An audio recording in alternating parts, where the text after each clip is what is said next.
और बार बार मैंने कुछ गलतियां बताई थी कि आप ये मत करिएगा, लेकिन मना करने के बाद भी स्टूडेंट्स ने आपकी ओएमआर सीट में वो गलतियां की हैं। अब उसकी वजह से मेरे भाई उन सभी स्टूडेंट का ओएमआर रिजेक्ट हो जाएगा।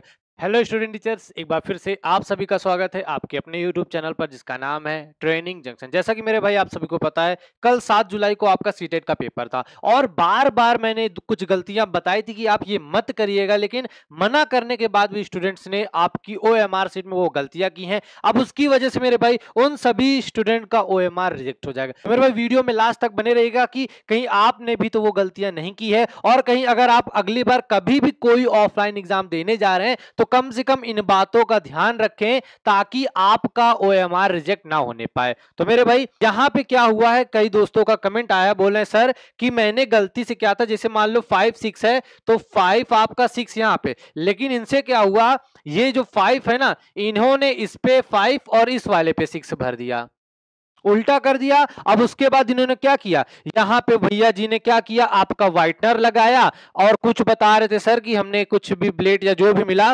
उससे इसको हटा के बगल वाले को सही कर दिया। तो मेरे भाई याद रखिएगा, चाहे आप ब्लेड लगाए चाहे आप व्हाइटनर लगाए, अगर आपने मार में रोल नंबर या बुकलेट सीरीज गलत गोला कर दिया है तो आपका 99% चांसेस है कि आपका ओएमआर रिजेक्ट हो जाएगा। अब 1% क्या होता है कि बहुत रेयरली होता है कि अगर आपने ये वाली डिटेल एकदम सही भरी है, अगर ये वाली डिटेल एकदम सही भरी है तो मेरे भाई आपका 0.01% चांस है कि आपका ओएमआर रिजेक्ट नहीं होगा। लेकिन अगर आपने यहां पे गलती कर दी है तो मेरे भाई आपका ओएमआर यहां से रिजेक्ट हो जाएगा। और ये बार बार आपको बताया गया था कि पहले हम ऊपर वाले को देख के सही से फिल करते हैं, उसके बाद आपका गोले में बूंदी लगाते हैं, और जब दिखता है कि दोनों सही जगह बिंदी लगी है तब जाके उसको गोला करते, ऐसे आपका ओएमआर गलत नहीं होता। दूसरी गलती पे मेरे दोस्त बात करते हैं, अगर भाषा एक में आपने हिंदी चुना था तो आपको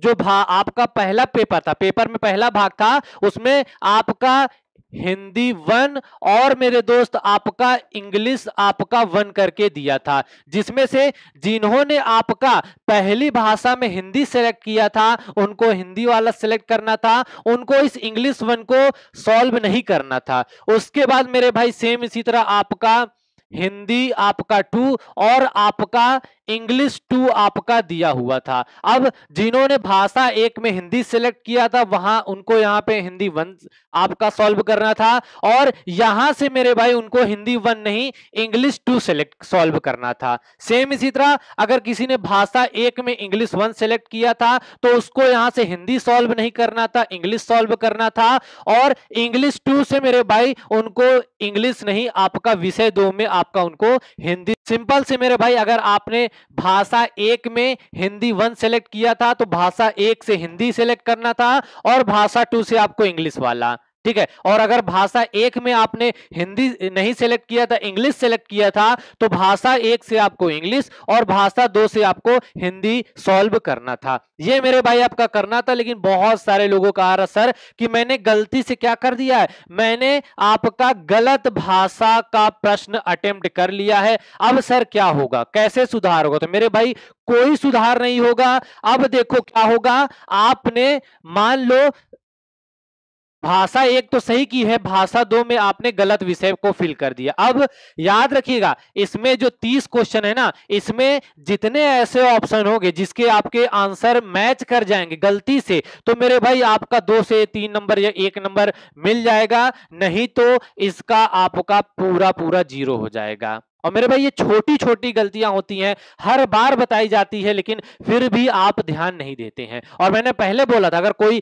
नई डिटेल ऐड हुई हो, कुछ नहीं समझ में आ रहा, तो एक बार आप लोग इन्विजिलेटर को बुला के पूछ लीजिएगा। मेरे भाई उनको पैसा इसीलिए दिया जाता है कि आपकी वो गलतियों को सुधार सके। और यहां पे मैंने मेरे भाई हर बार जब भी कोई आपका एग्जाम होता है टीचिंग एग्जाम से रिलेटेड, तो जितनी भी चीजें हो सकती हैं मैं उस पर एक छोटा सा वीडियो बना देता हूं ताकि एग्जाम से पहले आप उसको देख सकें और आप वहां परेशान ना हो और गलतियां ना करके आए। अब सोचो ये जो गलत विषय किए होंगे पूरा पूरा उनके 30 नंबर गए। अब इस 30 नंबर में क्योंकि आपका पैसेज भी इस बार आसान आया था, सोचो इस 30 नंबर से उनका सीटेट हो सकता है पास हो जाता।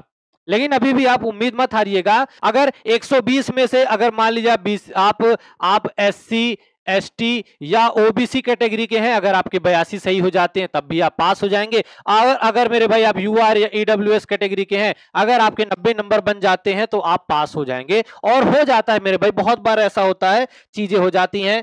तो मेरे भाई अगली बार के लिए थोड़ा सा आप ध्यान रखिएगा। बाकी मेरे दोस्त, आपका दिसंबर 2024 का नया बैच मेरे भाई यहाँ पे स्टार्ट हो रहा है। आपसे कोई भी चार्जेस नहीं लिए जाएंगे। पूरा मेरे भाई आपका 1 अगस्त से स्टार्ट होगा, एनसीईआरटी बेस्ड होगा।